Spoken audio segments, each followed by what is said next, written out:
नमस्कार दोस्तों, स्वागत है आपका हिमाचल जुर्म फाइल्स पर। यहाँ हम आपके लिए लेकर आते हैं देश भर के सबसे चर्चित और रहस्यमय आपराधिक मामलों की सच्ची कहानियाँ। आज की कहानी हरियाणा के भिवानी जिले से है, जहाँ 19 साल की मनीषा की मौत ने पूरे इलाके को हिलाकर रख दिया। क्या यह आत्महत्या थी या एक बेरहमी से की गई हत्या? क्या पुलिस ने सच छुपाने की कोशिश की या सचमुच इस मामले में ऐसा कोई राज छिपा है जिसे आज तक उजागर नहीं किया जा सका? आइए जानते हैं मनीषा की पूरी कहानी शुरुआत से लेकर आज तक। हरियाणा के भिवानी जिले के ढाणी लक्ष्मण गांव की रहने वाली 19 वर्षीय मनीषा अपनी जिंदगी की शुरुआत एक छोटे से प्ले स्कूल की शिक्षिका के रूप में कर रही थी। वह अपने काम के प्रति पूरी तरह समर्पित थी, लेकिन उसकी आंखों में एक बड़ा सपना पल रहा था, नर्सिंग ऑफिसर बनने का। अपने शांत और संस्कारी स्वभाव के लिए जानी जाने वाली मनीषा ने शायद ही कभी सोचा होगा कि उसका यह सफर इतना छोटा और त्रासदीपूर्ण होगा। परिवार और दोस्तों के लिए मनीषा वह लड़की थी जो अपने काम से काम रखती थी और हमेशा अपने माता पिता के सपनों को पूरा करने के लिए मेहनत करती थी। 11 अगस्त 2025 का वह दिन था जब मनीषा ने अपने भविष्य की ओर एक और कदम बढ़ाने का फैसला किया। दोपहर करीब 1:58 बजे वह सिंघानी गांव के स्कूल से निकली। उसका इरादा पास के नर्सिंग कॉलेज में दाखिले के बारे में जानकारी लेने का था।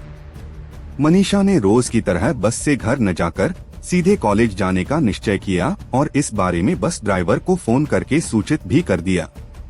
उसका मकसद साफ था, अपने सपनों को पूरा करने के लिए एक सही रास्ता खोजना। लेकिन किस्मत को कुछ और ही मंजूर था। शाम तक जब मनीषा घर नहीं लौटी और उसके फोन पर लगातार कॉल करने के बावजूद कोई जवाब नहीं मिला, तो पिता संजय बेचैन हो गए। आखिरकार उन्होंने पुलिस से संपर्क करने का फैसला किया। यही वह पल था जब एक साधारण गुमशुदगी की शिकायत एक गहरी और जटिल कहानी की शुरुआत बन गई। 11 अगस्त की शाम को मनीषा के पिता संजय सिंह ने लोहारू पुलिस थाने में अपनी बेटी की गुमशुदगी की शिकायत दर्ज कराई। उन्हें उम्मीद थी कि पुलिस तुरंत कार्रवाई करेगी, लेकिन उनके आरोपों के मुताबिक पुलिस ने इस शिकायत को गंभीरता से नहीं लिया। पुलिस ने उन्हें यह कहकर टाल दिया, लड़की कहीं चली गई होगी, 2 दिन में खुद वापस आ जाएगी। इस रवैये ने मनीषा के परिवार के भीतर गहरा अविश्वास पैदा कर दिया। यह सिर्फ एक घटना नहीं थी, बल्कि स्थानीय पुलिस पर लोगों के भरोसे को तोड़ देने वाली बात थी। 24 घंटे की देरी के बाद 12 अगस्त की शाम को आखिरकार गुमशुदगी की रिपोर्ट दर्ज की गई। लेकिन परिवार का गुस्सा तब और बढ़ गया जब उन्होंने पुलिस पर नर्सिंग कॉलेज से सीसीटीवी फुटेज लेने में लापरवाही का आरोप लगाया। परिवार का कहना था कि जब वे खुद पुलिस के साथ कॉलेज पहुंचे तो वहां 3 नशे में धुत लोग मौजूद थे। उनसे पूछताछ 13 अगस्त को ढाणी लक्ष्मण गांव के लिए एक बेहद भयावह खबर आई। सिंघानी गांव के खेतों में एक किसान को एक अज्ञात युवती का शव मिला। शव की हालत इतनी खराब थी कि देखने वालों के होश उड़ गए। परिजन मौके पर पहुंचे और शव की पहचान अपनी लापता बेटी मनीषा के रूप में की। शव की स्थिति बेहद डरावनी थी, गला कटा हुआ था, चेहरा तेजाब से जला हुआ था और शरीर के कुछ हिस्से गायब थे। यह दृश्य देखकर परिवार और ग्रामीणों ने तुरंत मान लिया कि यह एक बेरहमी से की गई हत्या है। गांव में गुस्से और आक्रोश की लहर फैल गई और न्याय की मांग ने जोर पकड़ लिया। जैसे जैसे विरोध प्रदर्शन तेज हुए, मामला और उलझता चला गया। पुलिस ने अपनी जांच में एक चौंकाने वाली थ्योरी पेश की, यह हत्या नहीं बल्कि आत्महत्या है। परिवार के आरोपों के बिल्कुल विपरीत। पुलिस की आत्महत्या वाली थ्योरी और सबूत। पुलिस ने 3 मुख्य वैज्ञानिक और तथ्यात्मक सबूतों के आधार पर आत्महत्या की थ्योरी रखी। पुलिस का कहना था कि मनीषा के शव के पास पड़े बैग से एक सुसाइड नोट मिला। भिवानी के पुलिस अधीक्षक सुमित कुमार ने दावा किया कि नोट की लिखावट मनीषा की ही लिखावट से मेल खाती है। उस नोट में लिखा था, मम्मी पापा आपने मेरे लिए बहुत कुछ किया, लेकिन आप मुझसे नाराज थे। मैं गलत नहीं थी, मैंने कुछ भी गलत नहीं किया। मैं आपके सपनों को पूरा करना चाहती थी, नर्सिंग ऑफिसर बनना चाहती थी। मैं आर्थिक बोझ नहीं बनना चाहती। अगर मैंने आपको ठेस पहुंचाई है तो मुझे माफ करना। पुलिस ने दावा किया कि गुमशुदगी से ठीक पहले मनीषा ने पास की दुकान से कीटनाशक खरीदा था। दुकानदार ने भी अपने बयान में इसकी पुष्टि की। इसके अलावा सीसीटीवी फुटेज और दुकान के रजिस्टर ने भी इस बात को साबित किया। विसरा की जांच में मनीषा के शरीर में कीटनाशक की मौजूदगी पाई गई। पुलिस ने कहा कि पहले की रिपोर्टों में गला रेतने या यौन शोषण की बात गलत थी। रोहतक पीजीआई में हुए दूसरे पोस्टमार्टम ने भी यह स्पष्ट कर दिया कि न तो कोई यौन हमला हुआ था और न ही गले पर कोई कटाव था। एसपी सुमित कुमार ने कहा कि गले पर पाए गए निशान दरअसल जानवर के काटने के कारण बने थे, जब शव खेतों में पड़ा हुआ था। परिवार और ग्रामीणों का कहना, यह हत्या है। पुलिस के इन दावों और वैज्ञानिक रिपोर्टों के बावजूद मनीषा का परिवार और गांव वाले आत्महत्या की थ्योरी को मानने के लिए तैयार नहीं थे। उनका कहना था कि यह सिर्फ सच को दबाने और उनके विरोध के मुख्य बिंदु थे। मनीषा का चरित्र। परिवार का कहना था कि मनीषा एक मजबूत इरादों वाली और सपने देखने वाली लड़की थी।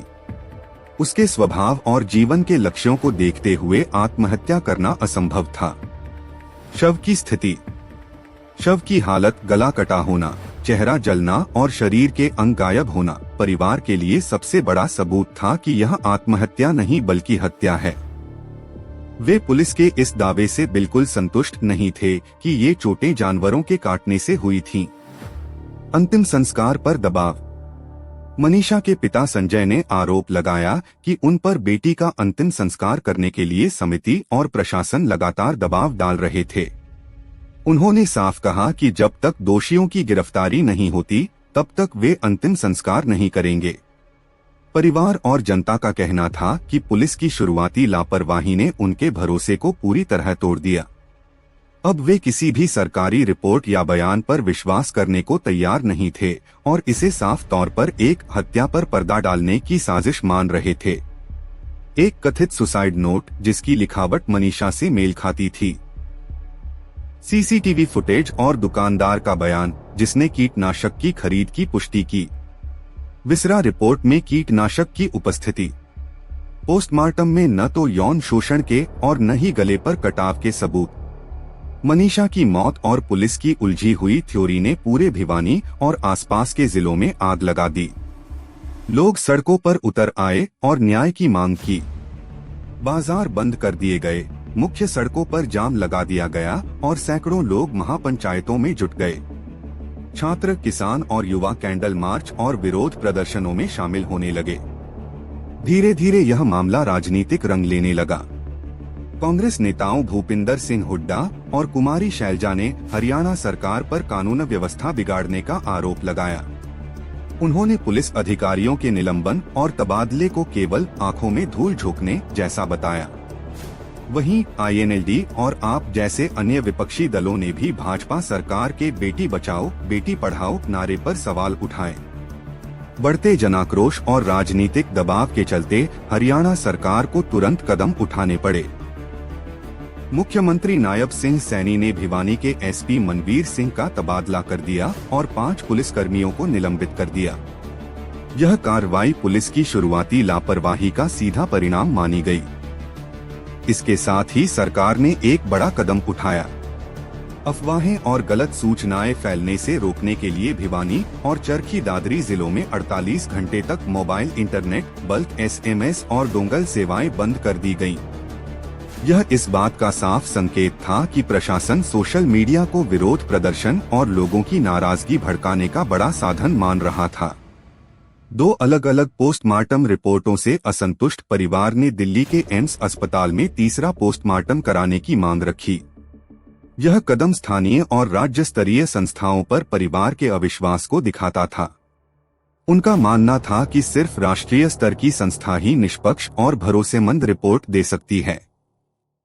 यह एक अहम मोड़ था जिसने साफ कर दिया कि जनता अब केवल सर्वोच्च संस्थानों पर ही विश्वास करती है। इसी दौरान एक और चौंकाने वाला मोड़ सामने आया। कुख्यात गैंगस्टर लॉरेंस बिश्नोई के गिरोह ने सोशल मीडिया पर धमकी भरा संदेश डाला। उसमें कहा गया कि अगर हरियाणा पुलिस न्याय नहीं दिला पाई तो वे खुद कातिल को मौत के घाट उतार देंगे। इस धमकी ने मामले को खतरनाक मोड़ पर पहुंचा दिया। अब यह सिर्फ एक अपराध की गुत्थी नहीं रही, बल्कि राज्य की कानून व्यवस्था पर सवाल खड़े हो गए। इसने यह भी दिखाया कि कैसे अपराधी गिरोह जनाक्रोश का फायदा उठाकर खुद को न्याय दिलाने वाला बताने की कोशिश करते हैं। यह प्रवृत्ति समाज और सरकार दोनों के लिए गंभीर खतरा है। लगातार विरोध, राजनीतिक दबाव और गैंगस्टर की धमकी के बाद हरियाणा सरकार ने मनीषा के परिवार की मुख्य मांग मान ली। मुख्यमंत्री नायब सिंह सैनी ने सोशल मीडिया पर घोषणा की कि मामले की जांच सीबीआई करेगी ताकि निष्पक्ष जांच सुनिश्चित हो सके। इस घोषणा के बाद मनीषा के पिता संजय सिंह ने विरोध खत्म करने और अपनी बेटी का अंतिम संस्कार करने का फैसला लिया। इस कदम को न्याय की लड़ाई में बड़ी जीत माना गया, हालांकि असली सच सामने आना अभी बाकी था।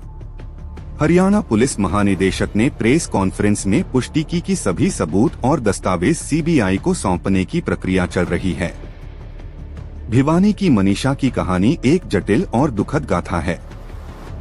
इसमें अपराध, पुलिस की लापरवाही, जनता का गुस्सा और राजनीतिक दबाव सब एक दूसरे से उलझे हुए हैं।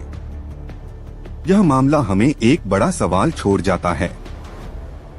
क्या यह सचमुच एक आत्महत्या थी जिसे पुलिस ने जल्दबाजी में उसी रूप में पेश किया, या यह एक बेरहमी से की गई हत्या थी जिसे आत्महत्या का रूप देने की कोशिश हुई?